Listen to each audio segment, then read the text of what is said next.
होती है। उन्मादों का मतलब होता है इंसान उन्मादी हो जाता है, थोड़ा सा पागलपन की तरफ भी कह सकते हैं।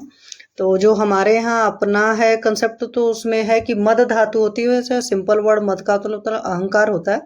तो मद धातु में घ या प्रत्यय और उत उपसर्ग लगाकर उन्माद शब्द की निरुक्ति होती है। तो आप लोग को लिखने का आता है तो एटलीस्ट निरुक्ति जरूर लिखिए कि उत उपसर्ग लगेगा और मद धातु होगा। माद में वैसे ही मद पता चल रहा है, तो उत उपसर्ग हो गया और घ या प्रत्यय लगा है। तो ये चीज अगर आप लिख दोगे तो भी अच्छा सा नंबर मिल जाता है। मानस विकार जो है दो तरह के, एक न्यूरोसिस है, एक साइकोसिस है। न्यूरोसिस का मतलब होता है कि जैसे जिसमें न्यूरल डिफेक्ट वगैरह ज्यादा होंगे उस तरह की ट्रप होता है। साइकोसिस मतलब मानस विकार या मनस विकृति जो होती है उसको बोलते हैं।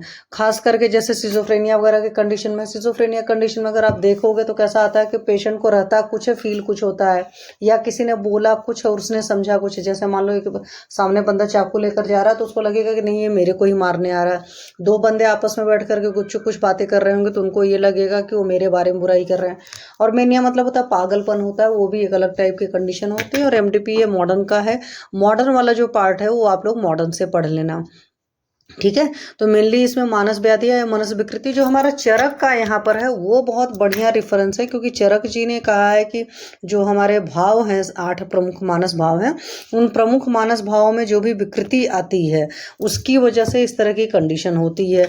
तो ये जो श्लोक है, उन्मादम पुनर्मनो बुद्धि संज्ञा ज्ञान स्मृति भक्तिशील चेष्टा आचार विभ्रंश, मतलब इन सारी चीजों का विभ्रंश हो जाता है। मन है, जैसे मन मतलब मन का नॉर्मल है कि एक जगह लगेगा टिकेगा, तो मन का विभ्रम हो गया है, मन विभ्रांत हो चुका है, कहीं पर वो लग ही नहीं पा रहा है, किसी चीज को समझ ही नहीं पा रहा है, कहीं लगना ही नहीं चाहता, इस तरह की कंडीशन हो जाती है। बुद्धि का भी कुछ नहीं समझ में आएगा, इंसान बहुत ज्यादा कंफ्यूज है या कुछ ज्यादा ही सोच रहा है, कुछ भी मतलब इस तरह का कि जो हमारे यहाँ अति योग और मिथ्या योग है, हालांकि अल्प योग भी होता है कई बार, लेकिन इस तरह की सारी चीजें जो प्रज्ञा अपराध परिणाम साथ में इंद्रियार्थ सहयोग है वो वाला पूरा सिस्टम होगा। स्मृति है, स्मृति का क्षरण हो गया, या स्मृति में कुछ ऐसी ऐसी चीजें याद आ रही जो हैं ही नहीं, बहुत सारी चीजें। संज्ञा ज्ञान है कि अपने आसपास सराउंडिंग में क्या हो रहा है उनका फील नहीं होता है। जैसे कुछ पेशेंट्स हमने देखे हैं। और सबसे बड़ी बात ये होता है कि जो भी ये साइकोसिस डिसीजेज जितनी होती है, मनो व स्रोतस की जितनी भी व्याधियां होती हैं, ये अधिकतर डिफरेंशियल डायग्नोस तब हो पाती हैं जब एक सर्टेन कंडीशन के ऊपर चली जाती है। शुरुआत में इंसान कभी काल को कुछ होता रहता है तो लोग डिफरेंशिएट नहीं कर पाते, या सामने वाला जब तक मानते नहीं तब तक चिकित्सक के पास नहीं जाता है। और मैंने आप लोग को बताया है कि मॉडर्न साइंस खुद ही कहती है कि 50% लोग एबनॉर्मल हैं। तो बहुत बार कई चीज़ें नहीं समझ में आती। अब भक्ति का मतलब क्या है क्या?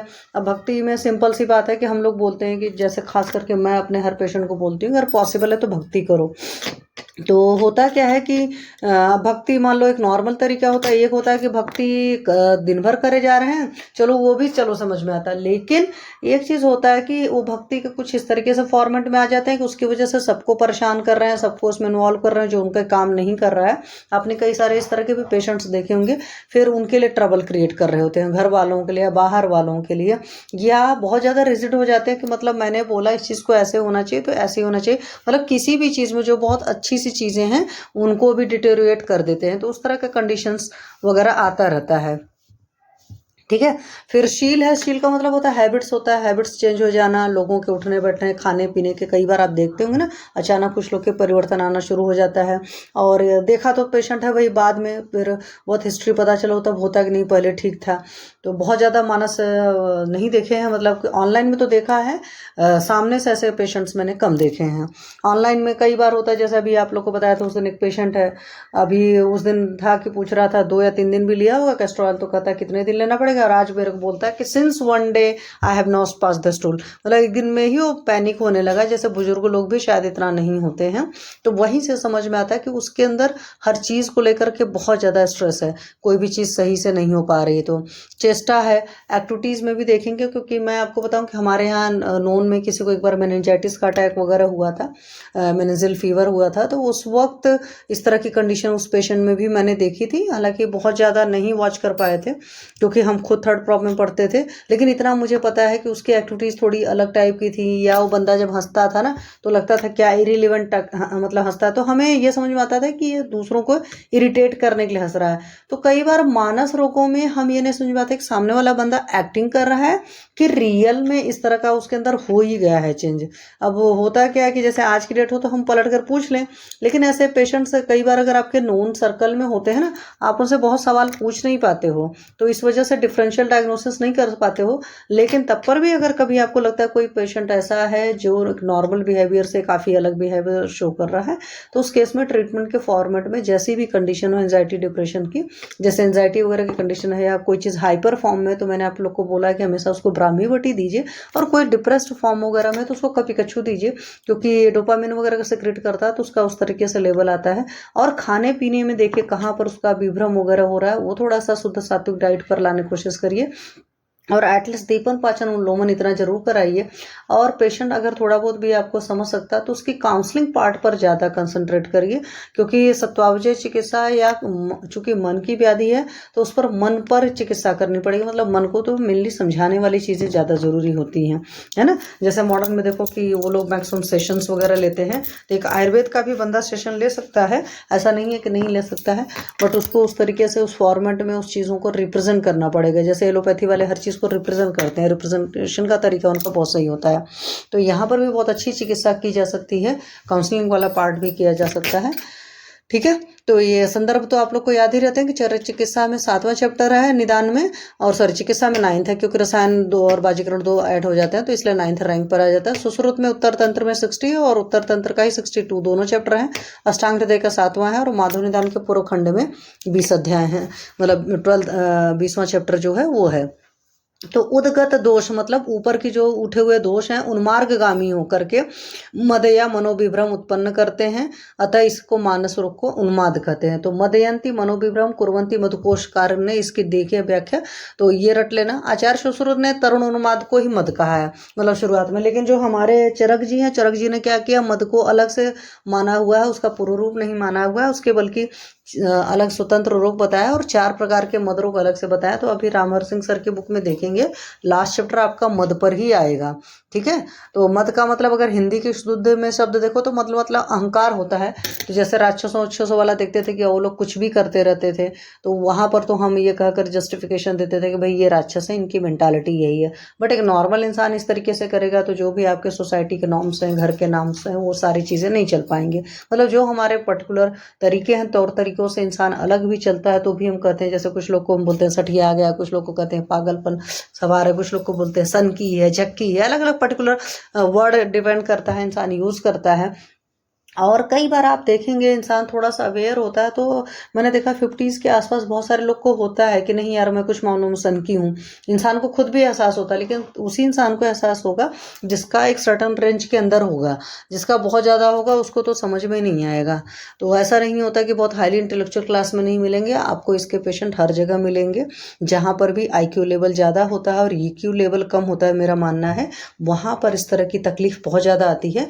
IQ मतलब इंटेलिजेंट तो बहुत सही हो गया, या एस्ट्रोलॉजी के हिसाब से हम ये कहें कि मरकरी तो उसका बहुत अच्छा है, बट उसका जो जुपिटर है वो अच्छा नहीं है। जुपिटर का मतलब होता है ज्ञान, ज्ञान का मतलब ऐसा नहीं होता पढ़ने से नहीं आता, ज्ञान का मतलब होता है एक जो अनपढ़ इंसान भी किस कंडीशन में कैसा रिएक्ट करना चाहिए, किस इंसान मतलब कितनी सोच समझ अंदर की शक्ति जो है। मरकरी का तो मतलब होता है एजुकेशनल नॉलेज टाइप की, आपने चीज़ें पढ़ ली इकट्ठा कर ली, वो अलग सी चीज़ें होती है।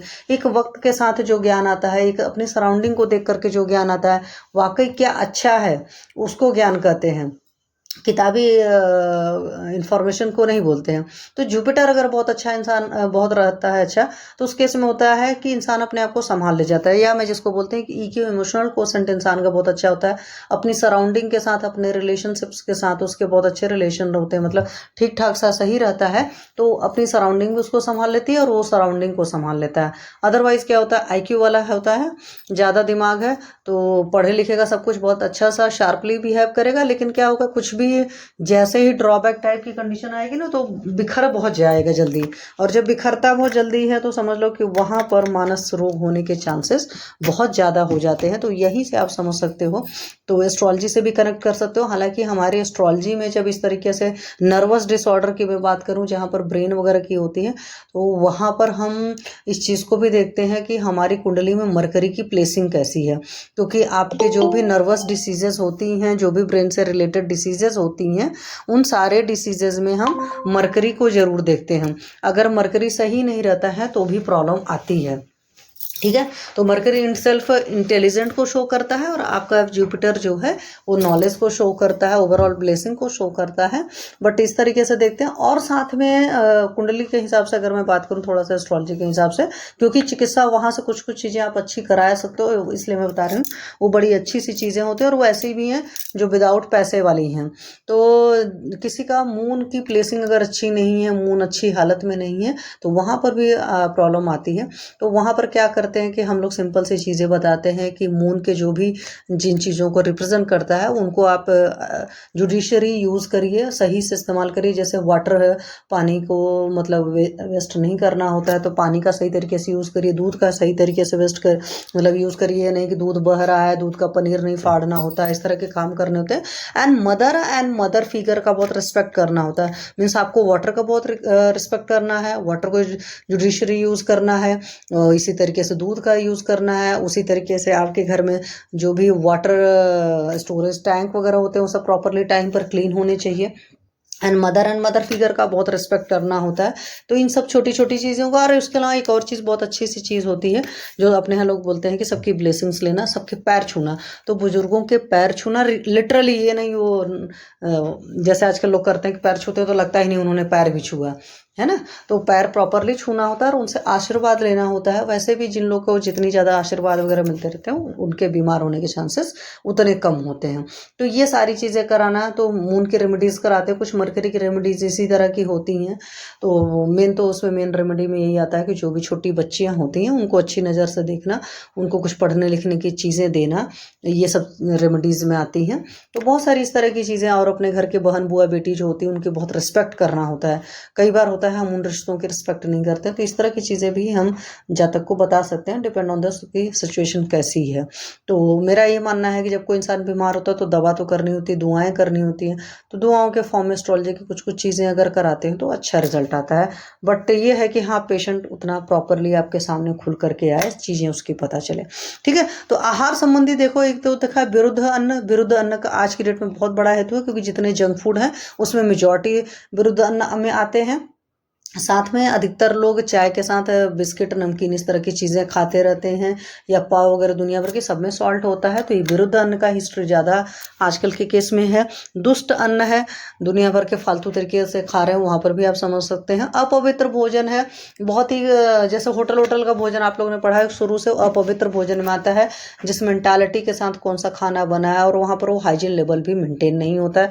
और कई बात बहुत पुराना बासी खाना जो फ्रिज में रख करके लोग खाते रहते हैं। तो ये सब बहुत सारी वजह होती, और यही सारी ये जो विरुद्ध दुष्ट अपवित्र भोजन, अगर सही से सोचोगे तो जो फॉरेन कंट्रीज हैं, खास करके डेवलप्ड कंट्रीज हैं जहाँ पर इस तरह का कोल्ड क्लाइमेट वाले, वहाँ पर लोग करते हैं एक दिन खाना बनाकर 15-15 दिन तक खाते हैं, फ्रिज में स्टोर करके खाते हैं। बहुत ज़्यादा जंक फूड वगैरह की हिस्ट्री है। इसलिए आप देखेंगे उधर के लोगों को साइकोलॉजिकल प्रॉब्लम्स, साइकोलॉजिकल इश्यूज बहुत ज़्यादा होते हैं। मैं तो बोलती हूँ कि अंग्रेज तो आधे पागल टाइप के होते हैं। मतलब जैसे हम हिंदू मतलब इंडियंस जो हैं भारतीय आराम से बात कर लेते हैं ना, उतनी आवाज़ में भी अगर बात करो कोई तो उनको लगता है कि प्रॉब्लम है। उनको बहुत ही लो वॉल्यूम में बात करने वाला बंदा चाहिए। एक नज़र किसी ने देख लिया तो उनको प्रॉब्लम हो जाता है कि ये मुझे घूर रहा था, जबकि ऐसा कुछ नहीं होता। हम लोग की एक आदत होती ना, हम लोग को कोई चीज़ अच्छी लगती तो भी इंसान देख लेता है, बट उनके अंदर इतने ज़्यादा ऑब्सेस्ड बहुत सारी चीज़ों को लेकर हो चुके होते हैं कि उन्हें दूसरी कम्युनिटीज़ में गलत नज़र आता है चीज़ें, है ना। तो इस तरह के आप देखेंगे, मैं क्यों बता रही हूँ कि जितने डेवलप्ड कंट्रीज हैं वहाँ पर इस तरह के इशू हैं, और आज की डेट में इंडिया में भी बहुत ज़्यादा इस तरह की प्रॉब्लम कुछ लोगों के साथ होती है। जैसे मैंने अभी बताया कि 2 बंदे बात कर रहे हैं, अगर धीमे आवाज़ में, तो तीसरा बंदा सोचेगा मेरे बारे में बुराई कर रहे हैं। तो ये भी एक सोच जो होती है, ये भी आज नहीं कल जाकर मानस रोग में ही कन्वर्ट हो जाती है, जब पेशेंट के अंदर बहुत वो चीज़ें चलती रहती हैं। और एलोपैथी में जाएंगे तो क्या करेंगे, वो सेडेटिव दे देंगे, ट्रैंक्विलाइजर्स दे देंगे, उसमें दिमाग के सोचने समझने की क्षमता आपके कम कर देंगे, और प्लस 10 नींद की गोलियां देते हैं तो आप सोते रहते हैं। अभी जैसे मेरा ओसीडी का पेशेंट है, वो खुद ही बोल रहा था, उसकी मेनली वहाँ से अभी मेडिसिन चल रही है, तो बोलता है मैं दिन भर सोता रहता हूँ। मैंने मन में सोचा भाई उसकी लैंग्वेज ट्रबल है, इंग्लिश अच्छी है नहीं, तेलुगु मुझे आती नहीं एक लाइन, तो मैं काउंसलिंग भी प्रॉपरली नहीं कर सकती उस पेशेंट की, चैट वगैरह में ही मैं रिप्लाई करती हूँ। तो मेरा कहने का मतलब इस तरह की चीज़ों में इस तरह की प्रॉब्लम्स फंसती हैं और सारी चीज़ें समझना चाहिए।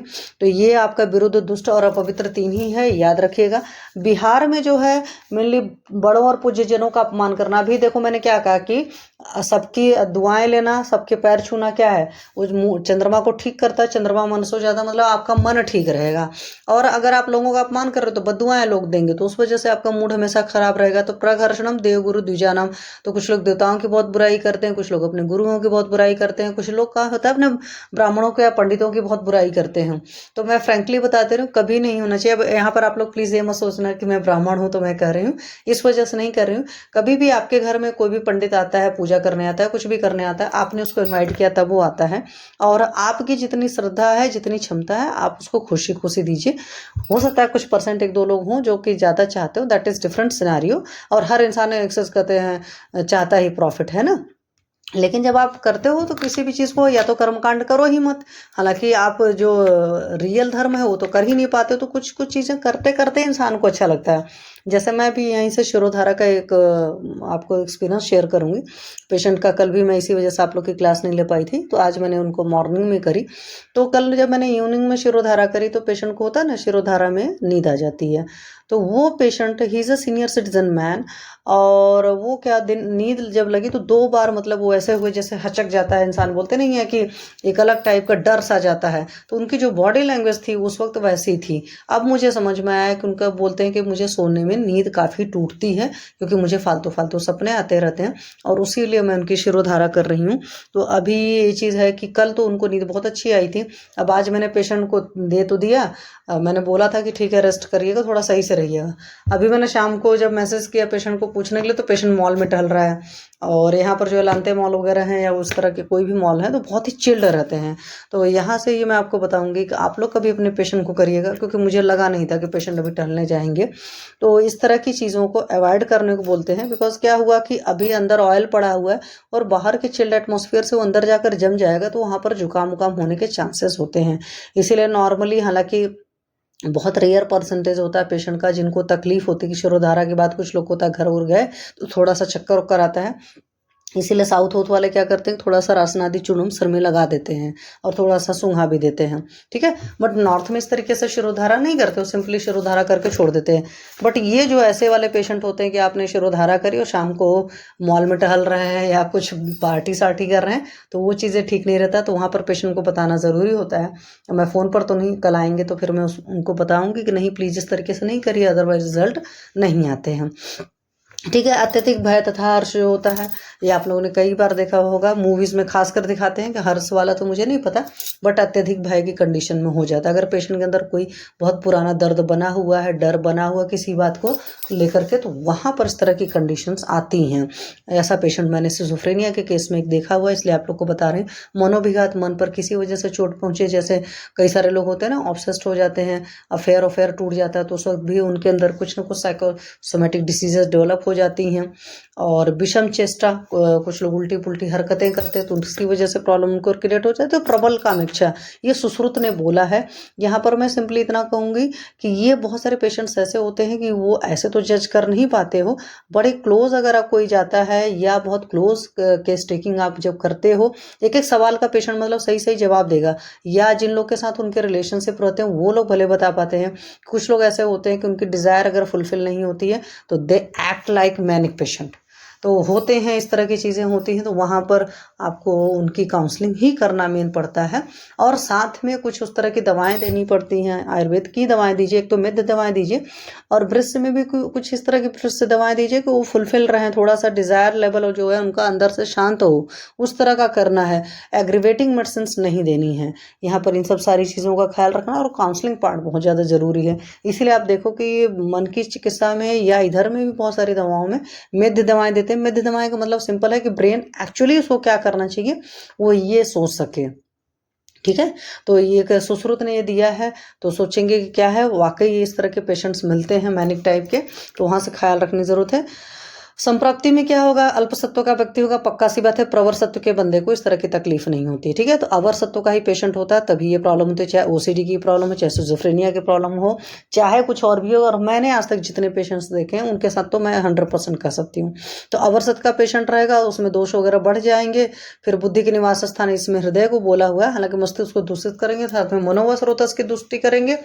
फिर उसको मुंह एक तो भ्रांतियुक्त कर देंगे। मुंह एक तो मतलब कि मुंह का मतलब होता है ना, आप कहीं पर अटक गए। जैसे अफेयर के केसेस में क्या होता है, इंसान अटक जाता है, सामने वाला बंदा चला गया लेकिन नहीं, मैं तो वहीं जी रहा हूँ। जैसे मैंने अभी रिसेंटली जब मैं कॉलेज आई थी तब पर भी मैंने कुछ इस तरह की चीज़ें देखी कि तो ये चीज़ें होती हैं।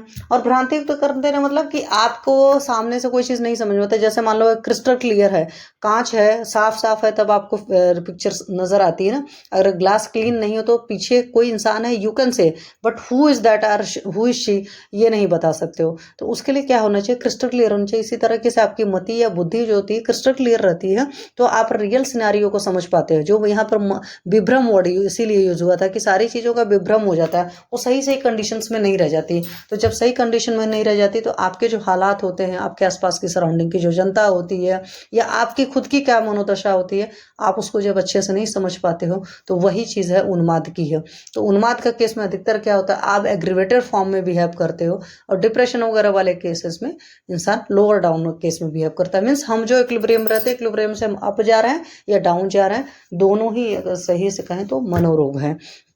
ठीक है। संप्राप्ति दोष में वात प्रधान दोष होगा, पक्का सी बात है, क्योंकि वात का ही रजगुण है, वही मूवमेंट कराता है। तो वात शामक चिकित्सा अधिकतर करनी पड़ेगी, तो इसी वजह से स्नेहन स्वेदन कराते हो। फिर बस्तियां उस्तियां इसीलिए प्लान की जाती हैं। हालांकि मनोस है तो शिरोधारा वगैरह कराओगे, शिरोविरोचन वगैरह, नस्य वगैरह बहुत दिया जाता है। और भी डिपेंड ऑन द कि नींद नहीं आ रही उसकी वजह से तकलीफ है तो पादाभ्यंग करो। अब जैसे मैंने अपने पेशेंट को हार्डली कल मैंने 4 या 5 मिनट ही पादाभ्यंग किया था, बट पेशेंट का अच्छा रिस्पॉन्स था। आज भी मैंने किया था साथ में शिरोधारा के। नॉर्मली शिरोधारा में लोग नहीं करते, बट मैं चूंकि स्लीप पर्पज से ही कर रही थी कि स्लीप शुड बी साउंड, तो मैंने इस चीज़ को किया था, तो अच्छा रिजल्ट आया था। तो ये चीज़ करा सकते हैं। और दोषों में, मानस दोषों में सत्व को तो कोई होता नहीं है, रज और तम ही रहेगा। दुष्य में मनस है, पूरा मन ही है, हर और जो 8 भाव हैं, चित्त बुद्धि विभ्रम, ये सब सारी चीज़ें हैं, भक्तिशील, सब सारी चीज़ें, ये श्लोक याद कर रख लीजिएगा तो आप लोग को ज़्यादा बेटर होगा। स्रोतस में मनोमय स्रोतस है, और अधिष्ठान में बुद्धि निवास हृदय है। तो अगर आप यहाँ से सोचेंगे तो रसपाचक वगैरह भी दे सकते हैं। हालांकि जो भी मनस चिकित्सा होती है उसमें कोशिश करते हैं कि मानस को ज़्यादा कंसिडर करें, पर यहाँ पर भी देखा जाता है कि कैसी कंडीशन, आपने पहले अभी जर्नल में पढ़ा था कि कुछ जगह सिर्फ मानस दोष इन्वॉल्व होते हैं, कुछ जगह शारीरिक दोष इन्वॉल्व हो जाते हैं, कुछ जगह दोनों इन्वॉल्व हो जाते हैं, और कुछ जगह ऐसा भी कंडीशन होगा जहाँ पर आपको नहीं समझ में आएगा कि मानस की ज़्यादा इन्वॉल्वमेंट है कि वो, तो वहाँ पर ऐसा होता है जब आप क्रिस्टल क्लियर डिमार्केशन नहीं कर पाते किसकी वजह से प्रॉब्लम है, तो वहाँ दैवोपाश्रय चिकित्सा वाला आता है। ठीक है। तो ये मन का क्या हो गया, माइंड में इमोशंस, बुद्धि है, डिसीजन नहीं ले पा रहा है, इमोशंस जो है इमोशन पर ही कंट्रोल नहीं है रहा, रो रहा है पेशेंट तो रोता जा रहा है, हंस रहा है तो पेशेंट हंसता जा रहा है, जो भी इस तरीके से संज्ञा नाश ओरिएंटेशन रिस्पॉन्सिवनेस, मतलब आप मरीज से कुछ भी पूछो ना, वो सही तरीके से बिहेव नहीं करता। तो संज्ञा ज्ञान जो होता है, हानि जो होती है, ये बहुत सारी जगह नजर आता है। आप जब भी इस तरह की कंडीशन देखें, मैंने आप लोग को एक बार बोला था, मोह, अरति और भ्रम अगर एक साथ कंडीशन पेशेंट में दिख रही है तो वो समझ लो असाध्यावस्था की तरफ पेशेंट चला जाता है, चाहे जिस बीमारी में। मैंने तो यहाँ तक हार्ट डिसीजेज वगैरह के भी पेशेंट्स को भी देखा है। स्मृति में, मेमोरी में हो जाता है, कई बार पिछला सब कुछ भूल जाता है लोगों को। और वैसे आप देखेंगे एज का शायद मेरे ख्याल से 80 है कि कौन सी एज में स्मृति का विभ्रम होने लगता है। और अगर किसी का मेमोरी लॉस होने लग रहा है तब ये समझ लो कि मतलब मेमोरी अगर पूरी पूरी चली जाती है, लगभग कई बार होता है ना, बुजुर्गों के साथ में बात करें, तब उनका life span maximum 2 to 3 year ही रहता है। क्योंकि जहाँ पर आप लोगों ने फर्स्ट प्रॉप में पढ़ा था ना कि फर्स्ट ईयर किस चीज़ की वृद्धि होती है, सेकंड ईयर, थर्ड ईयर, मतलब फर्स्ट डिकेड, सेकंड डिकेड, इस तरीके से। फिर उसमें एक एक डिकेड में दे रखा है कि ये चीज़ों का लॉस होना शुरू होता है। जैसे मैं आज आपको बताऊं कि मेरे घर में ही, मतलब मेरी मदर इन लॉ ने ही बताया कि अब उनको उतना तेज नहीं सुनाई देता, तो बिकॉज वो 80 के आसपास के हैं। तो फिर मुझे वहाँ से वो चीज़ नहीं याद आती है, मुझे तुरंत याद आता है कि हाँ, हमारा अपना आयुर्वेद का कंसेप्ट है कि हाँ, इंद्रियों में वो क्षमता नहीं रह जाती। बट ऐसा नहीं है, कई बार वो सुन भी लेते हैं, कई बार कुछ चीज़ें नहीं सुनते हैं। तो वहाँ से तो मुझे ये समझ में आता है कि जब उनका मन कहीं और रहता तो नहीं सुन पाते हैं। भक्ति है, डिज़ायर है, डिज़ायर अलग टाइप की डेवलप होने लगती है चीज़ों को लेकर। मैंने वही बताया ना कि ऑब्सेस्ड से हो जाते हैं, शील हैबिट्स बदलाव आता है, चेष्टा है, काम करने का तरीका होता का हाथ पाँव चलाने का तरीका, तो बहुत सारी चीज़ें होती हैं। आप पेशेंट देखोगे तो वहाँ से ज़्यादा अच्छी तरीके से समझ में आएंगी। ऐसे मेरा समझाना थोड़ा सा मुश्किल होगा। कोड ऑफ कंडक्ट जो है, आचार जो है लोगों का, वो तरीके बदलते हैं। तो ये पेशेंट को देखो, जैसे मैंने 3-4 लोगों को देखे हुए हैं नोन में, फिर कुछ पेशेंट्स देखे हैं ऑनलाइन, कुछ पेशेंट की केस टेकिंग करी है। बहुत रेयर केसेस में जब आईक्यू लेवल बहुत ही कमज़ोर होता है तो वहाँ पर तो क्लियर कट फेस में नज़र आता है। बट आप बहुत ध्यान से देखो तो मैं हमेशा बोलती हूँ कि आपके पेशेंट की आँखें बहुत कुछ बताती हैं।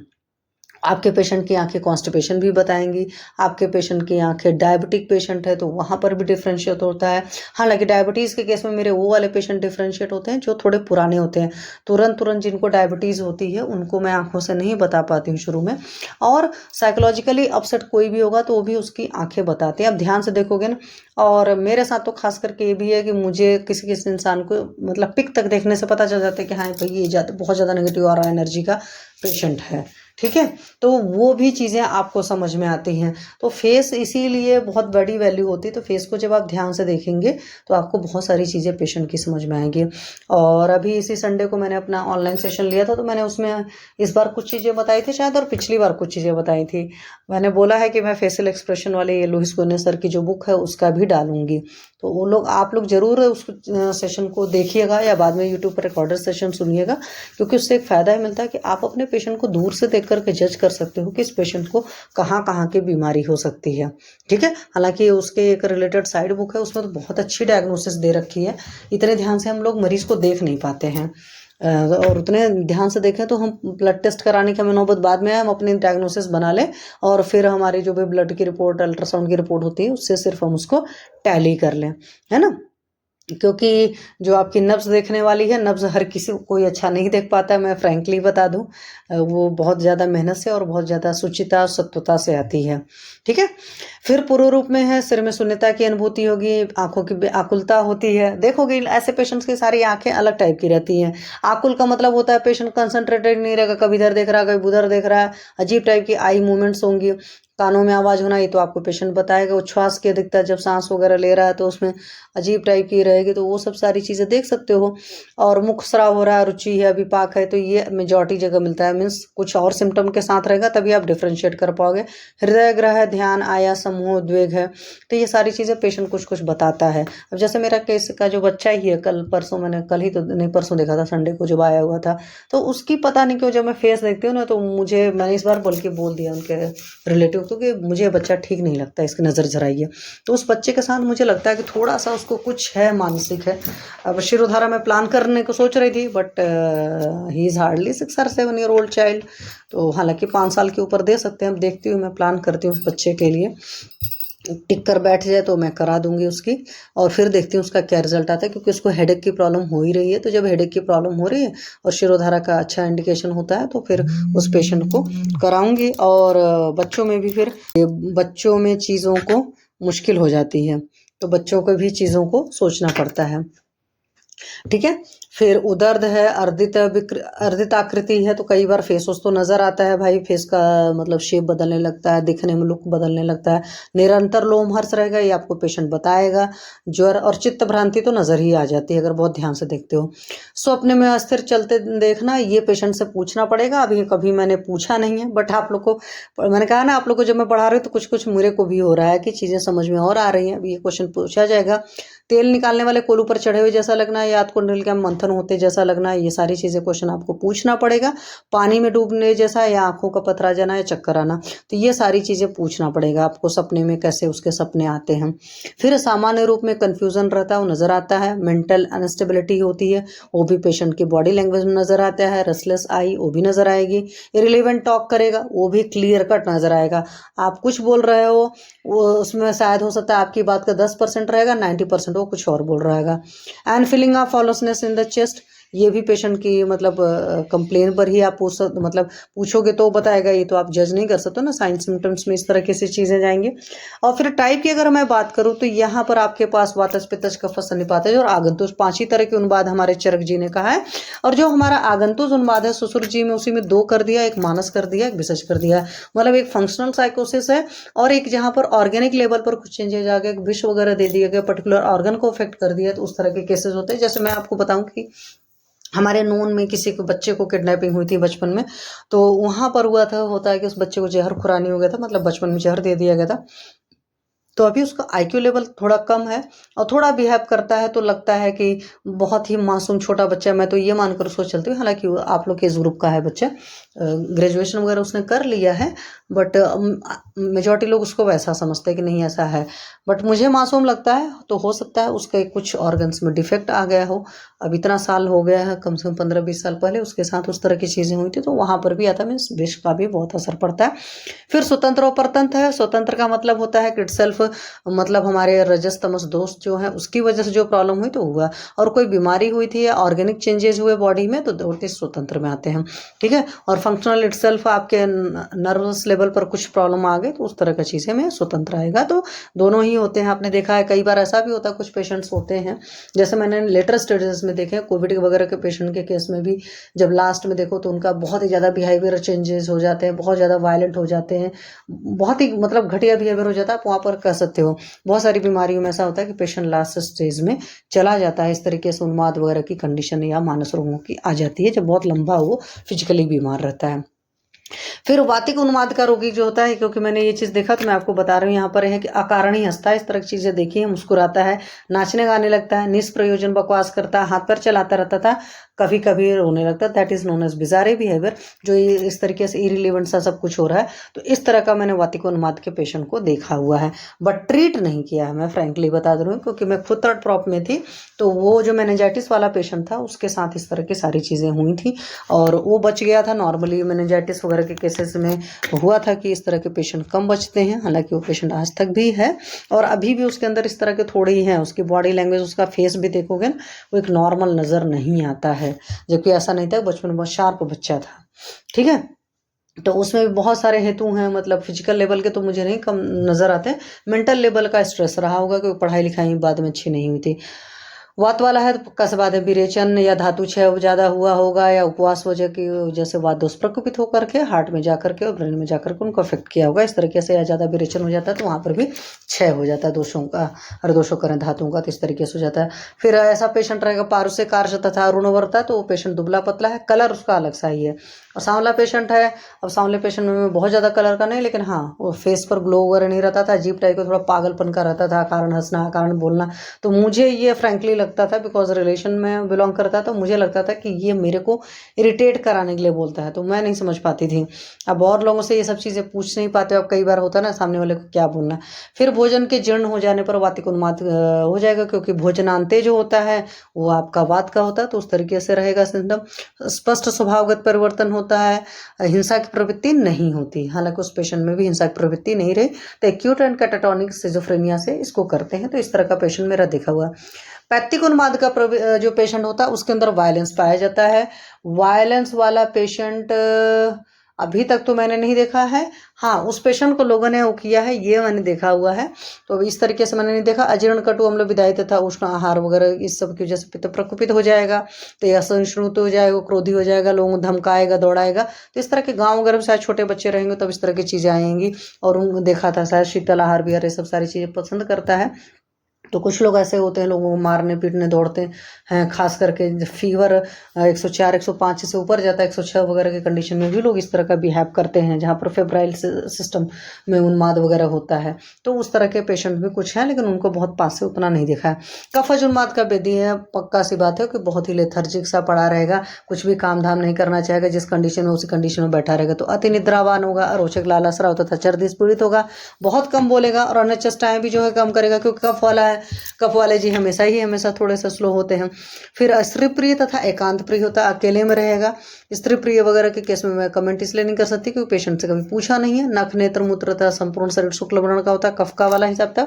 मुख में परिशोध होगा, फेस पर स्वेलिंग होगी। तो कभी आपके पास अगर उन्माद का पेशेंट आए तो देखिए भी कि उसका फेस का क्या है। जो मैंने वातिक उन्माद उसको क्यों कहा, उस पेशेंट के फेस पर कोई स्वेलिंग नहीं थी, उसके बल्कि चिनबोन कुछ ज़्यादा ही प्रोमिनेंट है, और आज भी कभी भी बहुत मोटा नहीं हुआ, मीन्स थोड़ा सा बहुत बीच में ठीक हुआ था तो पेट निकला था, बट जो फेस का एक्सप्रेशन था उस पर कभी भी मैंने उस पेशेंट के फैट नहीं देखा। और अभी भी उसका बिहेवियर मुझे आधा पागल वाला ही लगता है, मीन्स अभी भी वो थोड़ा सा वातिक उन्माद वाला ही है कि चीज़ें अगर कभी खराब हुई तो मुझे लगता है कि ऐसी हो जाएंगी। ठीक है, सन्नपातिक उन्माद है, पक्का सी बात है, वात पित्त कफ तीनों के लक्षण होंगे तो यह असाध्यावस्था होता है और विरुद्ध विक्रम होता है, क्योंकि किसके हिसाब से आप ट्रीट करेंगे। फिर मानस उन्माद में जो हमारे चरक जी ने कहा है, तो चरक जी ने कहा है चोरों, अधिकारी, शत्रु तथा हिंसक जंतुओं से भयभीत होने के कारण, तो इसमें अधिकतर पुरानी चीजें थी।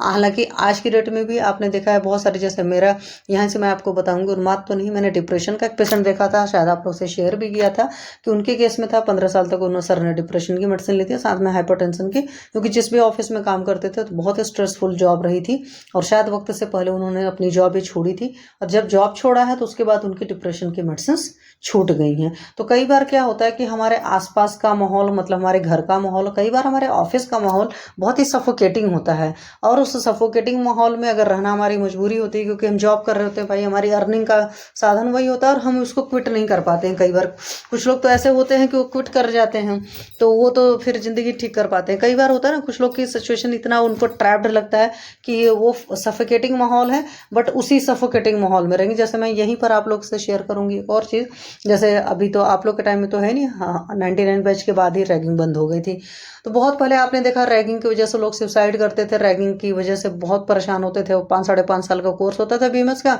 और पहले तो लेट होता था, मतलब कि चीज़ें टाइमली नहीं चलती थी, 6-7 साल कॉलेज में रह लेते थे, और सीनियर्स 2-4-6 महीने ही रैगिंग करते थे, बट कई बार उसी में लोगों के अंदर इतने चेंजेस आ जाते थे कि कहने की बात नहीं, अजीब टाइप का उनका बिहेवियर हो जाता था कि आधे लोग बोलते थे पता नहीं क्या है। तो ये जो चीज़ें होती हैं, अपने सीनियर्स का डर या हमारे सराउंडिंग की जनता सफोकेटिंग माहौल बनाकर रखी होती है, तो वहाँ से भी इस तरह की कंडीशन आती है कि होता नहीं है, जैसे कुछ लोग इस तरह का बड़े करते हैं, हिंसक प्रवृत्ति रखते हैं या बहुत डोमिनेट करते हैं, तो फिर हम लोग सोचते हैं कि हाँ इसको पहले बहुत जब दबाया गया होगा तो अब ये सब दूसरे बंदों के साथ इस तरीके से मतलब करता है, क्या बोलते हैं, तानाशाही। उत्कट काम इच्छा है, धन बांधों का नाश है, कई बार हाँ इस तरह के होते हैं, पेशेंट आते हैं। जैसे अभी कुछ दिन पहले ही मैंने एडीएफ पर देखा था एक पेशेंट को, उसके साथ था, उसके ब्रदर की डेथ हुई थी, उसके बाद ही उस तरह की थी, उसकी बॉडी लैंग्वेज वगैरह सारी चीज़ें नजर आई थी। हालांकि वो पेशेंट तो ईडी की वजह से आया था, मतलब उसकी वाइफ का कुछ इस तरह का था कंप्लेन, लेकिन जो उसकी बॉडी लैंग्वेज थी ना, he was a 28-year-old man actually, because he was married since 2 to 3 years and he has a child also. But मैं जो अपनी डायग्नोसिस में आपको बता रही हूँ, जो भी केस टेकिंग उस पेशेंट की भी मैंने ही की थी इत्तेफाक से, तो मैंने जब पूछा था तो मुझे वो 20-year-old मैन नहीं लगा था, उसके बिहेवियर में टोटल 28-year-old बॉय कह सकते, जो टीनेज के बच्चे होते हैं ना, उस तरह की उसकी बॉडी लैंग्वेज थी। तो वहाँ पर हो सकता है ब्रदर का लॉस की वजह से या किस वजह से है, तो कुछ कुछ चीज़ें थी, और शादी भी कुछ इधर उधर की थी, मतलब शायद नहीं करना चाहता था, पेरेंट्स ने कर दिया था। तो वहाँ से भी चीज़ें ऐसी आती हैं, मतलब आपके सराउंडिंग में चीज़ें नहीं ठीक हुई तो वहाँ से भी बिहेवियर चेंजेस आ जाते हैं। मीन्स मेरे उसके अंदर कहीं पर भी कोई रिस्पॉन्सिबिलिटी नहीं नज़र आ रही थी, ये सिंपल सा है, और बहुत ही जैसे बचपन और टाइप का बिहेवियर था। तो अभी आपने देखा ना कि अगर हैबिट्स नहीं ठीक है, मतलब जो जिस उम्र का बिहेवियर है, अगर वो बिहेवियर नहीं है तो भी है प्रॉब्लम, मतलब वो आपके उन्माद में आता है, क्योंकि विभ्रम वर्ड उन्होंने यूज़ किया है। हालांकि हम लोग उन्माद को हमेशा समझते हैं हाइपर एक्टिविटी वाला फॉर्मेट से, बट जो चरक जी ने वर्ड यूज़ किया विभ्रम, तो विभ्रम दोनों ही कंडीशन का हो सकता है। ठीक है, तो जो बातें इंसान को छुपानी चाहिए वो सारी चीज़ें बता देता है। जैसे अब हमारे यहाँ जो बच्चा नहीं है जिसको जहर के साथ में हुआ था, तो उसके साथ ऐसा वो हर बात बोल देता है, तो ये चीज़ें कभी गाता है, कभी हंसता है, कभी कभी कुछ भी इस तरह के। हालांकि उस बच्चे में ने चीज़ नहीं देखी, बट ये देखी, तो मैं उसको बहुत बच्चा मान लेती हूँ। फिर विषय में मध्य अब इसके प्रभाव से हो जाता है, तो इसमें ओज बल शक्ति सब सारी चीज़ें छिड़ हो जाएगी, अनकॉन्शियस हो जाएगा, तो काफ़ी आगे की हालत दे रखी है, शुरुआत की पता नहीं। फिर ये वातोन्माद, पित्तोन्माद, कफोन्माद को किससे किससे कोरिलेट किया ही दे रखा है। चिकित्सा में यहाँ पर भी आपको पता है कि संक्षेप तो क्रिया युगो निदान परिवर्जनम, तो निदान का परिवर्जन कराएंगे अगर आपको हेतु कहीं से पता चलता है। सबसे मुश्किल चीज़ होता है साइकोलॉजिकल पेशेंट्स में या मानस रोगों के केस में या उन्माद वगैरह के केस में पेशेंट में हेतु नहीं मिल पाता, क्योंकि आप बहुत सारी हिस्ट्री खंगालते हो तो भी बहुत क्लियर कट इंडिकेशन पर नहीं पहुंच पाते हो, कि जैसे सफोकेटिंग माहौल है, घर का ही मान लो पति का है या किसी का सास ससुर का भी, इस तरह के भी केसेस आपको हो सकता है मिले। हालांकि अभी इस तरह के केसेस कम मिलते हैं, तो वो सारी चीज़ें जो हेतु रहेंगे उनको आप हटाएंगे। जैसे अभी हाँ, इसी मेनिया से एक याद आया, अभी मैंने एक बच्ची की केस टेकिंग करी थी and she is hardly mostly 19 या 20 ईयर ओल्ड, और उसका और उसकी मदर के बीच में बहुत ही घटिया रिलेशनशिप है। मतलब एक दिन उसने मदर को नोच खसोट भी लिया था, क्योंकि मदर ने और सारे बच्चों भाई बहनों को पढ़ने के लिए भेजा था बाहर, वो भी जाना चाहती थी, उसको नहीं भेजा था। तो उस वजह से मदर से हमेशा चिढ़ते रहना, और मदर से ऐसे लड़ती जैसे कोई दुश्मन से लड़ता हो। ठीक है, मदर भी ऐसी हैं कि वो बोलती हैं। हालांकि ऐसे बच्चे जब होते हैं तो उनको छोड़ देना चाहिए जब नहीं कुछ बच्चा सुनता। बट क्या होती है, माँ का मुंह होता है ना, माँ की ममता रहती है कि नहीं बच्चे को तब पर ही बोलती रहती है, और बच्चे ऐसे हो जाते हैं कि फिर कहने की बात नहीं। तो वो ओपन पैनल पर थी, मतलब प्लेटफॉर्म पर वो इस तरीके से लड़ झगड़ रही थी कि बीच में वीडियो कॉल डिस्कनेक्ट करनी पड़ी। तो मेरा कहने का मतलब है, आज भी इस तरह के पेशेंट आते हैं। तो वो उसकी जो कंडीशन थी पेशेंट की, तो अभी मुझे याद है उसकी भी कंडीशन उन्माद की थी। ठीक है, तो वहाँ पर वही है संक्षेप तो क्रिया को निदान परिवर्जन। तो वहाँ पर पहला ये किया जा रहा था कि एटलीस्ट कुछ दिन अपनी मदर से दूर रहे, और जो पढ़ना चाहते हैं उसको पढ़ाई करने के लिए बाहर भेजा जाए।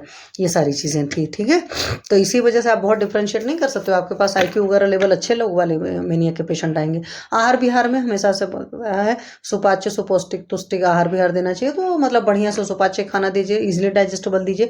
उस पेशेंट के साथ में था, वक्त पे वक्त तो सोती उठती थी, कुछ कुछ करती रहती थी, और सबसे लड़ती झगड़ती रहती थी। तो यहाँ से अगर आप सोचोगे तो हिंसक प्रवृत्ति वाली थी वो। तो हिंसक प्रवृत्ति आपका किस में आता है? पैथिक उन्माद में आता है। आश्वासन आदि सत्वावजय चिकित्सा आप कब कर पाएंगे? जब पेशेंट थोड़ा सा नॉर्मल रहेगा तभी बता पाएंगे। जब उसको अटैक का टाइम है तो ऑब्वियस सी बात है, उस टाइम कोई काउंसलिंग नहीं की जाती। काउंसलिंग तभी की जाती है जब आपको लग रहा है पेशेंट थोड़ा सा कूल कंफर्टेबल कंडीशन में है। कुछ केसेस में संतरासी साइको शॉक दिए जाते हैं। जैसे मैंने बहुत साल पहले एक पेशेंट देखा था, उसको मिलिट्री हॉस्पिटल में इलेक्ट्रिक शॉक वगैरह सब कुछ दिया गया था। मैं क्यों बता रही हूँ, क्योंकि मेरे पास प्रॉपर केस टेकिंग वहाँ की पड़ी हुई थी, ट्रीटमेंट का भी पड़ा हुआ था। बट जब वो मेरे सामने पेशेंट बैठी, मैंने उनसे बात की है, मैं फ्रेंकली बता रही हूँ, मैं डिफ्रेंशिएट नहीं कर पाई थी कि ये पेशेंट की हालत इतनी ख़राब है, क्योंकि बात करने से आपसे बिल्कुल ठीक लग रही थी। बस उनका था कि उनका उनकी बहू के साथ रिश्ते अच्छे थे, और उनका मेन वजह था कि उनके हस्बैंड के साथ उनके कुछ डिफरेंसेस थे, जिसकी वजह से वो आज की डेट में अपनी बहू के अलावा किसी पर विश्वास नहीं करते थे। तो कई बार इस तरह की चीज़ें हुए थे। तो ECT जो था ना, इलेक्ट्रिक कन्वर्जन थेरेपीज वगैरह, जो भी आपको मानस रोग में पढ़ा है, तो शॉक वगैरह दिए हुए पेशेंट, जब एलोपैथी वाले भी मना करते थे कि हम इससे ऊपर शॉक नहीं दे सकते, तब आपके पास पेशेंट आते हैं। तो ये जान लीजिए कि आयुर्वेद है तो उम्मीद है, तो उस पर आते हैं मरीज, तो मरीज को ठीक करने का फिर सोचना भी चाहिए। ठीक है, वहीं परिमार्जन में परिश्रमण है, अभ्यंग उद्वर्तन वगैरह सब सारी चीज़ें जो भी है, मसाज वगैरह स्वेदन वगैरह कराया जाता है, रिजल्ट आते हैं। टाइम लगता है, इसमें ये नहीं कर सकते आपको, मिनिमम 1 ईयर का ट्रीटमेंट तो आपको देना ही पड़ता है। और घर वाले भी इतने हो, क्योंकि अफोर्डेबिलिटी आपको पता है पंचकर्म वगैरह की भी लगेगी, और जो भी आपके रसों औषधियाँ वगैरह चलाते हो, अच्छी दवाएं चलाते हो, तो उनमें भी पैसा लगता है। ऐसा नहीं होता कि मुफ्त में उन्माद रोगी ट्रीट हो जाएंगे। हाँ, एलोपैथी में यह है कि उनका ट्रीटमेंट शुरुआत में देखने में सस्ता लगता है, बाद में बढ़ता जाता है और पेशेंट खराब डिटेरियोरेट ज़्यादा होता रहता है। सिरस चिकित्सा में शिरोविरेचन करोगे, क्योंकि जो भी दोष है उस रास्ते निकल जाएंगे, तो शिरोविरेचन दैट इज नस, शिरोधारा करा सकते हैं। शिरोबस्ती का मतलब होता है वैसा बना करके, मतलब ऊपर, और उसमें ऑयल पोर किया जाता है, पड़ा रहता है, तो वो शिरोबस्ती होती है। तो आप शिरोधारा शिरोविरेचन तो बड़े आराम से कर सकते हो। शिरोबस्ती के लिए आपको चाहिए होगा जो उसका सेट आता है। फिर मेध कषाय, मेध औषधियों से सिद्ध तैलोघृत का प्रयोग करा जाता है, तो आप ब्राह्मी घृत दे सकते हो, ब्राह्मी तेल दे सकते हो। बीच में तक्र वगैरह भी करा सकते हो, क्योंकि नींद वगैरह की भी प्रॉब्लम रहती है। बट तक्र ऐसा नहीं होता सीधे वो बटर मिल्क से आप करा देते हो, उसमें अमलकी वगैरह, मुस्ता वगैरह इस तरह की चीज़ें औषधियाँ ऐड करके तब वो बनाया जाता है। अकेले प्लेन तक्र नहीं डाल दिया जाता धारा में। नाम भले तक्र धारा होता है या क्षीर धारा होता है, न अकेले दूध होता है, न अकेले आपका तक्र होता है। उन सब में मेडिकेटेड तक्र, आप सिंपल वर्ड में अपने लिए समझो तो मेडिकेटेड तक्र होता है, मेडिकेटेड ऑयल होता है, मेडिकेटेड आपका दूध होता है, और प्लेन वाटर से भी होता है। जैसे पेशेंट किसी की अफोर्डेबिलिटी कम है, हाइपरटेंशन वगैरह के केस में, उससे भी रिजल्ट आते हैं। ठीक है, और आप ऑप्शन कई सारे खंगाल लेते हो जब मरीज़ की अफोर्डेबिलिटी नहीं रहती। उसमें कई वो लोग हैं, हालांकि मैं मिक्स नहीं करती हूँ, तारीफ़ करने की बात नहीं है, बट मैं ऑयल की प्राइस बोलती हूँ पेशेंट से ही, वही सीधे दे दीजिए, या ऑयल आप खुद लेकर आइए। तो थेरेपी के चार्जेस लेती हूँ। कुछ लोग हैं तिल तेल वगैरह उस ऑयल में साथ में मिक्स करते हैं, तो थोड़ा सा उनको सस्ता पड़ता है। संशोधन कर्म में स्नेहन स्वेदन दीपन पाचन साधा कराएंगे, बहुमन विरेचन बस्ती हर चीज़ पूरा मतलब वर्षमन पित्त समन पूरा सब कुछ कफ समन कराएंगे, शिरो विरेचन वगैरह हर चीज़ देंगे तो फिर बढ़िया से होगा, काम करेगा। औषध प्रयोग में एकल औषधियाँ भी यूज़ की जाती हैं और कॉम्बो भी। तो आपकी जैसे मैंने बताया ना डाउनवर्ड है विषादावस्था में तो कभी कच्छू वगैरह सेवन कराएंगे, और बहुत ज़्यादा हाइपर है तो आप ब्राह्मी वगैरह सेवन कराएंगे, तो ब्राह्मी, मंडूकपर्णी, वचा, शंखपुष्पी, जटामांसी, अश्वगंधा, ज्योतिष्मय, चांगेर इत्यादि। अब यहीं से एक बात आप लोग को बता दूंगी, बहुत ध्यान रखना, मार्केट में जो आजकल ये दुनिया भर के ना कॉम्बो आए हैं, उनकी अपनी क्लासिकल मेडिसिन उन्होंने खुद की बनाई है, मतलब संहिताओं वाली बुक नहीं है, औषधियाँ नहीं है, उन्होंने क्या किया हुआ है सब डाल दिया है। तो आप एक चीज़ देखेंगे, जब आपने मेध्य रसायन पढ़ा था तो मेध्य औषधियों में या रसायन कर्म मेध्य द्रव्यों में दो तरह के द्रव्य थे, उष्ण बीर्य थे और शीत बीर्य थे। तो देख लीजिए किस पेशेंट को हमें शीत बीर्य देना है, यानी ऑब्वियस ही बात है जिस पेशेंट को हमें थोड़ा लोअर डाउन करना है तो उसको हम शीत बीर्य देंगे, जिस पेशेंट को हमें थोड़ा सा उठाना है उसको उष्ण बीर्य देंगे। तो आपके पास दोनों तरह के ऑप्शंस हैं, इसीलिए कोशिश करिए वहाँ पर सिंगल औषधि सेलेक्ट करने की कोशिश करिए, ठीक है। ये जो मिक्सिंग वाली आ जाती है बहुत सारी कंपनियों की, मेरे पास भी मेडिसिन आती हैं, कंटेंट पढ़ोगे आप बड़े खुश हो जाओगे इतना सब कुछ पढ़ा है और मेडिसिन का असर नहीं आता है। मैं कहती हूँ सीधे मैं क्लासिकल मेडिसिन यूज़ करती हूँ, मतलब जो संहिताओं में जो हमारी बुक्स में ऑथेंटिक पढ़ी हुई हैं उन मेडिसिन को यूज़ करिए या एकल द्रव्य यूज़ कर लीजिए। आपको बस इतना याद रखना चाहिए किसका शीत बीर्य है किसका उष्ण बीर्य है, मतलब मुझे किसको डाउन करना है किसको एक्टिवेट करना है, तो उस तरीके से आप दीजिए, ठीक है। ये मत करिए कि शीत बीर्य उष्ण बीर्य सब मिला दीजिए, वो काम किया तो ठीक है, लहा तो तीर नहीं तो तुक्का, तो ऐसा वाला काम नहीं करना है, ठीक है। औषधि योग में ब्रह्म्यादि सुरस है, ब्रह्म्यादि कल्प है, तृष्णादिवर्ती है, शीरीष योग है, शीरीष आपका विषग्न द्रव्य होता है और काफ़ी अच्छा इन तरह की चीज़ों में काम करता है। सिद्धार्थक योग जो है, सिद्धार्थक गद वगैरह आपके कुष्ठ वगैरह इस तरह की चीज़ें आई हैं तो ये बढ़िया सब सारे काम करते हैं। हिंगवादी योग है, हिंगवादी भी जो आपका इस तरीके से क्या बोलते हैं, इनका भी भूतग्न वूतग्न ज़्यादा हिंगू का होता है तो वहाँ से भी बहुत अच्छा। मिद रसायन है, कल्याणघृत, ब्राह्मीघृत, त्रिफलाघृत, महापैशाचिघृत, महाकल्याणघृत सब सारे यहाँ पर यूज होते हैं। सारस्वतारिष्ट, सुगंधारिष्ट, उन्माद केसरी है, भूत भैरव रस है, स्मृति सागर रस है, कृष्णमुख चतुर्दश है, पूर्णचंद्र है, चंद्रकला रस। चंद्रकला रस पित्तज विकारों में ज़्यादा बढ़िया काम करता है।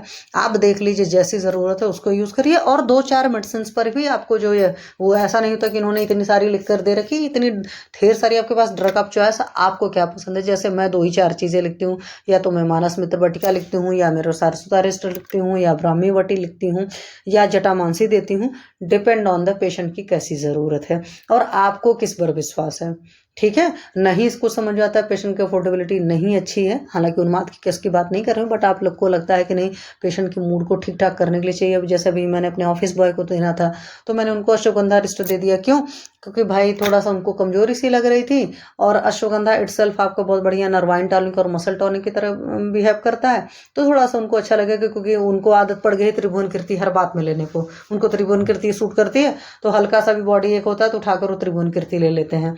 तो पेशेंट को बताना भी बड़ा मुश्किल होता है, बता दो ना बुखार की दवा है, तो वैसे मरीज क्या करते हैं अपने मन से लेना शुरू कर देते हैं। तो यहाँ पर भी अपने लोग क्या भी प्रॉब्लम आती है कि उसको पीसीएम बना लेते हैं, पीसीएम की तरह लेना शुरू कर देते हैं। तो उनको फिर और ऑप्शंस दीजिए जिससे वो ऐसा ना करें कि त्रिभुवन कीर्ति ले लें, इतनी त्रिभुवन कीर्ति को खाना नहीं है, और फिर इस तरह लेते लेते क्या हो जाएगा, सच में खाना जैसा होगा, काम भी नहीं करेगा, ठीक। फिर दैव्यपाश्रय मैंने आपको पहले ही बता दिया कि जहाँ पर आपको कुछ भी वात पित्त कफ का दोष नहीं निकाल पा रहे हो प्रॉपरली, कुछ भी मानस दोष नहीं निकाल पा रहे हो, मतलब आप हेतु सही से नहीं निकाल पा रहे हो, या सही तरीके से संप्राप्ति क्यों कहाँ से बनी नहीं समझ में आ रहा, तो वहाँ पर दैव्यपाश्रय चिकित्सा करनी ही करनी होती है। व्यवस्था पत्र लिखोगे तो निदान परिवर्जन लिखना, सात्विक आहार भी दूसरा लिखा, तीसरा सत्वावजय आश्वासनादि है, चौथा दैव्यपाश्रय चिकित्सा किया तो 4 पॉइंट ये हो गया। 5वां में संशोधन कर्म सारे कर देना है, बोम विरेचन बस्ती नशे कर्म, तो ये समझ लो आपके 5 आ गए, ठीक है। फिर वही परिमार्जन, अभ्यंग, व्यायाम, विश्रमण, स्नेहन, शोधन, शिरो धारा, शिरोबस्ती, ये सब सारी चीजें आपके बाहे में आ जाता है। औषध प्रयोग में देखो ब्राह्मी वटी दे रखा है, इन्होंने सारस्वतारिष्ट दे रखा है, ब्राह्मी वटी लोअर डाउन के लिए कर देते हैं, सारस्वतारिष्ट वहाँ हम यूज़ करते हैं, मैं भी काफ़ी यूज़ करती हूँ। तो सारस्वतारिष्ट जो लोग बहुत ज़्यादा अपने ब्रेन को यूज़ करते हैं, जिन लोग का ब्रेन बहुत 10 तरह के कामों में उलझा रहता है, तो वहाँ पर सारस्वतारिष्ट बहुत अच्छा रिजल्ट लाता है, खास करके जो लोग दिमाग का बहुत ज़्यादा काम करते हैं, और जो लोग एक ही चीज़ में उलझे रहते हैं उनके लिए अलग टाइप की मेडिसिन यूज़ करते हैं। हमारे ये 5 भौतिक का कंसेप्ट है, ठीक है। जटामांसी चूर्ण आप दीजिए, पेशेंट का हाइपरटेंशन है तो वो भी, जहाँ पर नींद नहीं आ रहा है, जहाँ पर वो बड़ा एंजाइटी स्ट्रेस में है, तो वहाँ पर जटामांसी दीजिए। मैंने जटामांसी दिया है, अच्छे रिजल्ट आए हैं। स्मृति सागर रस मैंने कम यूज़ किया है, कृष्ण चतुर्मुख नहीं, प्रवाल पिष्ट तो वैसे ज़्यादा यूज़ किया है। और अश्वगंधा चूर्ण रात में देखो इन्होंने यूज़ किया है, वाकई बहुत बढ़िया नर्वाइन टॉनिक होता है, मसल टॉनिक होता है, नींद अच्छी आती है। तो अश्वगंधा चूर्ण फाक ले, क्योंकि अश्वगंधा चीर पाक अगर आप दोगे तो बात तो बड़ी अच्छी होगी। मान लो आपका लीनन थीनन पेशेंट है, बट अश्वगंधा की पैलेटेबिलिटी अच्छी नहीं है, मतलब उसका चीर पाक पीना एक तरीके से कषाय पीने के बराबर होता है। ठीक है, तो वही है, मैं पहले ही आपको बता रही हूँ। तो पैलेटेबिलिटी देख करके पेशेंट को तब प्रिस्क्राइब करिएगा, और वो चीज़ हमें पता रहती है तो सही रहता है। ठीक है, चलिए अब आप लोग बताओ, कोई क्वेरी है किसी की? हाँ जी, बच्चा पार्टी 2 ही लोगों ने ज्वाइन किया, जबकि बहुत प्रॉब्लम हो जाती है। वो बोलती रहती। तो हमारे गांव में सब कुछ बोल रहा है कि उन्हें, मतलब हमारी दादी एक्सपायर हुई है 8-10 साल पहले, तो वो आ गई हैं। तो ऐसा प्रॉब्लम है, तो उनको कौन सा उन्माद कह सकते हैं? मतलब नाचती गाती रहती वो, उन्हें कमरे में बंद करो, नींद की दवा दो, तब कहीं जाके सही से बिहेव करती है। नहीं तो आप उनको ब्राह्मी वटी दे दो ना, लोअर डाउन करना है ना थोड़ा सा पेशेंट को। हाँ, तो उनको एक तो ब्राह्मी वटी दे दो, शुद्ध सात्विक आहार दो, और बहुत ही न्यूट्रिशियस डाइट देना चाहिए, मतलब इजीली डाइजेस्टेबल डाइट हो, न्यूट्रिशियस डाइट हो, और उनकी जो दिनचर्या, रात्रिचर्या, ऋतुचर्या है ना, उन सब सारी चीज़ों को ठीक करो, और आप थोड़ा उनकी काउंसलिंग करो, मतलब विश्वास हो जाए। क्योंकि कई बार होता है, उनकी एज कितनी है बेटा? एज उनकी वही होगी 45 प्लस है। नहीं तो अभी तो बहुत ज़्यादा एज नहीं है, तब पर भी आप ऐसा करिए, आप उनको कुछ भी दे सकते हो, चाहे ब्राह्मी वटी दे दो, ब्राह्मी वटी नहीं मिलती अच्छी तो आप मानस मित्र वटिका दे सकते हो, तो उनको भी डाउन होगा, चाहे आप जटामांसी भी दे सकते हो, उससे भी उनको अच्छी नींद आएगी। एक तो पहली बात यह है, खाने पीने का उनका थोड़ा सा ख्याल रखो, उनकी दिनचर्या रात्रिचर्या ठीक होनी चाहिए, और अनुलोमन जरूर कराना है। दीपन पाचन अनुलोमन लेवल पर जब ठीक होगा ना, हिस्ट्री पूरी करो, केस टेकिंग, कि दीपन पाचन में कहाँ परेशानी है, भूख प्यास में क्या परेशानी है, मल साफ हो रहा है कि नहीं साफ हो रहा है, रात में जो सपने आते हैं कैसे सपने आते हैं, क्या साउंड स्लिप्स होती हैं कि नहीं होती हैं। सिर्फ ये ऊपर ऊपर का मत देखो, प्रॉपर उनको बैठ जाओ, जैसे मैंने एक बार पढ़ाया था ना आप लोगों को केस टेकिंग कैसे करना है। तो उनसे प्रॉपर केस टेकिंग करो, और केस टेकिंग करने के बाद मुझे बताओ, फिर मैं अब तो मेडिसिन देती हूँ, या तो अगर पॉसिबल है तो पेशेंट से मेरी बात कराना वीडियो कॉल में। ठीक है, जी। चलो, प्रणाम मैम। खुश रहिए बेटा।